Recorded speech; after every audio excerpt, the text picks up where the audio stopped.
Hello, welcome back. Today, I'm delighted to do the first video in my review of Vampire the Requiem, looking back at the books, exploring the books, talking about them, and talking about the system and the background. Obviously, Vampire Masquerade is the big, well-known older brother, and Requiem is the kind of offshoot, now no more. At the time, it was existed in the New World of Darkness, and it got called the Chronicles of Darkness, but now becoming longer forgotten as we move into the era of Masquerade Fifth Edition. And what I'm wanting to do is talk about the settings and the books on their own as its own system. However, Masquerade is so well known, some of the things I will talk about will be a bit of comparing and contrasting, but that isn't the tone of this video. The other thing is, I was an active player from the start to the end of Requiem, the setting. So I'll talk a bit about the books in context and how it felt as a player receiving them and what it meant for the game in general. The first video will focus on setting, the mood, the themes, the philosophy of the game. Part two will cover mechanics, book design, and whether the game is still worth playing today. I believe it is, and I'm about to start running a game soon. So if you're a fan of Masquerade, curious about Requiem, or just enjoy Gothic storytelling, this one's for you. And it's been, 21 years since the release of Requiem. This book came out in 2004. At the time, I was working away from home, and I was able to go into the store on release day, buy my copy of the book, give me something to read in my hotel, got a t-shirt as well, one of the Requiem t-shirts. So yeah, it was a book I was able to spend a lot of time with on launch. Philosophy of Requiem. Requiem is personal horror, not apocalypse, not world-shattering metaplot. It's about you, the predator in the mirror. So certainly in third edition, Masquerade became about the metaplot, how you fitted in with the clans and the bigger world pieces moving. Setting of Chronicles of Darkness, Requiem stripped back the setting of Masquerade. Gone are antediluvians pulling strings from ancient tombs, no final nights, no ancient conspiracies. Instead, Requiem is about your city that you play in. Every chronicle is local, every story is uniquely your own. You're not solving a mystery from the Book of Nod, you're feeding in alleyways, manipulating corrupt cops, and maybe trying to remember who you were 30 years ago. It's often a game about isolation, identity, and hunger, what it means to still look human, even if you've forgotten how that feels. Now, that was meant to be part of Masquerade. Now, you know what? To a degree it was, but Requiem took it to the next level and actually built in a few better systems and rules which encapsulated that better. More of that later. Requiem offers 5 clans. Vampire Masquerade had 13 clans. What Requiem does is really distill down the key archetypes of vampires from literature.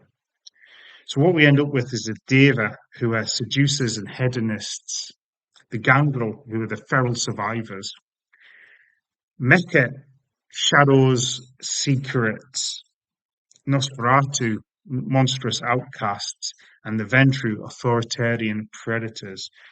They're quite broad, based in those archetypes, but flexible, more about vibe than ancestry. And instead of the global sects like the Camarilla and the Sabbat, you have covenants. And these matter more than your clan in Requiem. They reflect belief, not biology. You didn't choose to be a member of a clan, but you have chosen to be a member of a covenant. And that gives you guidance on your outlook, your philosophy. And in the covenant, the deeper into the covenant you are, the more militant you are about your beliefs, the less likely you are to play with other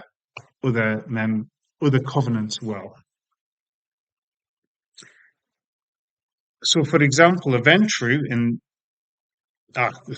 the covenants. So, yes, 5 covenants. There are the Invictus, and the Invictus are the kind of ruling body of. Well, they're not the ruling body. They're a structured power pyramid that acts a lot like the old Camarilla, very hidebound, very tradition, very rule based, supported by the Lancia Sanctum, which uh, incorporate sort of religious elements to it. Their mythical founder was Longinus, the very person who speared Christ on the cross. Then you also have the Carthian movement, who are kind of rebels and outcasts that want to build new social structures and embrace revolution. The Ordo Dracul, their mythical founder was Vlad Tepes, Dracula himself, and they are blood scientists. They kind of look at the powers of the blood and challenge traditional vampiric banes. And finally, you have the Circle of the Crone, who are sort of pagan blood wizards and magics. Now, some clans obviously seem to align better with others. However, Ventrue in the Ordo Dracul isn't a contradiction. They might see the vampiric condition as something to puzzle and master through occult science. Other examples, Circle of the Crow might include pagan ritualists from New Orleans, uh, also tribal shamans in the Nairobi. Lancia Sanctum are the dark mirror of Catholicism, preaching that vampires are divine punishment for sin. Carthians could run their cities in anarcho-syndicalist collectives, or a brutal Stalinist nightmare. It depends on the game. And crucially, you can also be unaligned, covenantless, or lost. Set in Requiem plays with memory and decay. Vampires forget their mortal lives. Photos don't look right. The face of loved ones became smudged in memory. The older a vampire becomes, the less they remember. Certainly, an old vampire who's been asleep for a long time won't remember who they are. They'll often keep Requiem journals. And it's baked into the mechanics, but more importantly, it's a prompt for roleplay. Your character may struggle to remember their real name or why they hate the scent of roses. It also means you don't need to write in-depth, massive background to begin with that covers everything. You can be creative as you go along. And the loss of humanity plays a key part as well. Your humanity score impacts how you experience the world. A high humanity kindred can pass for a mortal, even feels echoes of emotion. A low humanity vampire is cold, alien, and terrifying. It's less about how evil you are, but more about how do you still feel. Whereas your paths didn't quite put that across that well. A powerful story might revolve around your character trying to attend your daughter's wedding, but finding the lights too bright, the food nauseating, and the beasts surging at the scent of blood. So tone differences versus Masquerade. Masquerade was epic. You're a pawn in a thousand-year-old game, chasing ancient secrets. That's cool. It's like a vampire version of Dune. I love Dune. That's probably why I love Masquerade. But Requiem's the Sopranos with fangs, or True Detective meets Let the Right One In, The Wire. You're not special, you're not destined, you're cursed. Where Masquerade asks, what's the end game? Requiem asks, what did you lose? As a vampire, your banes are sun and fire. A stake through the heart will torpor you, put you into a sleep until it's removed. You're still gaining disciplines based on your clan, the powers of the blood. The other key thing is generation is less important than blood potency. Generation became a big thing in the Masquerade, but in Requiem, your blood potency builds up, you become stronger the older you are. It's not determined by how many steps there are away from a mythical founder. The mythology is deliberately left vague. There are different origin stories for the vampires baked into the background, into the settings. The Covenants view things differently. I said earlier that Vlad Tepes, Dracula, is a character in it, but he doesn't actually turn up or attend games. Same as Longinus, and the different covenants will have their different philosophical bents on the start of the vampirism. There is no single book of Nod that your players aren't meant to know, but really do know and play along as if they do. The other thing that's really interesting is thinking about how vampires interact with each other. There is a system called the Predator's Taint, which means that your beasts within, which is a more active part of the game. When a vampire meets another vampire, the beasts are almost playing a game of alpha over it, and a strong predator's team might make lesser predators kind of recoil away from it. So vampires are solitary creatures, but they do crave socialization.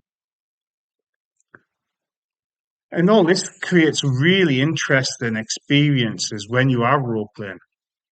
Now, I said before, a massive part of vampires' player base came about from live role playing. Requiem is an excellent tabletop setting with 4 or 5 people or less. It doesn't lend itself well to the big court games that the Masquerade did. Can you imagine the Predators taint? You know, the idea of meeting in Elysium with other vampires, your predator state would be pinging all the time. And often in live role playing games, we had to hand wave that, which is a shame because it's baked into the system the way the vampires are. So it actually changed how vampires were. Like I say, the book, great for tabletop, but it didn't bring enough along to bring role players. But on its own, it is a brilliant book about vampires. If you want to submerge yourself into a setting and find out about vampires, this book is the one to do it. And actually, if you want to explore some of the themes of storytelling concepts, I'll talk about this book later, but there is the Blood, the Player's Guide will take you through it. But anyway, this is the end of part one. I look forward to chatting to you part two more about the book and mechanics.